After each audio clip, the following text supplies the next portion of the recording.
की आराधना है। क्या है वो? सबसे बड़ी ईश्वर की आराधना है।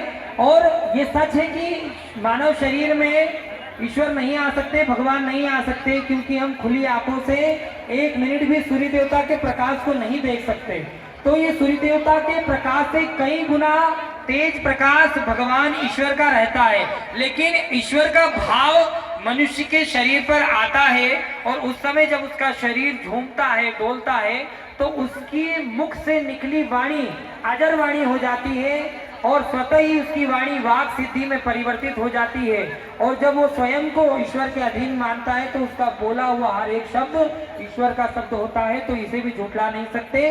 भाव अवश्य आता है और भाव को ही हमारे ऋषिगण, हमारे पुराण भगवान कहते हैं। इसलिए मनुष्य के शरीर में भाव रूप में भगवान का आना संभव है। साथ ही अब भगवान का अर्थ क्या है, भगवान का अर्थ भी समझा देते हैं। हम इसका संक्षेप करेंगे, भगवान शब्द को तोड़ेंगे तो भग धनवान, भग माने गर्भ, भग माने गर्भ और वान माने उत्पत्ति होना, अर्थात जो भी गर्भ से उत्पत्ति लेते हैं उन्हें भगवान कहा गया है। इसलिए भगवान कृष्ण, भगवान राम, हनुमान जी सबने माँ के गर्भ का सहारा लिया। अर्थात मनुष्य भी कहीं न कहीं भगवान की रूप में हो सकता है अगर वह अपने सात्विक गुणों को बढ़ाए।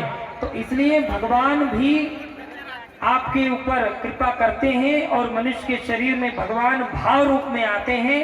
तो इसलिए हमें जिनके भी शरीर पर भाव भगवान का आता है उनका सम्मान करना चाहिए, उनका मजाक नहीं उड़ाना चाहिए। इसी के साथ चलते हैं अगली प्रस्तुति में।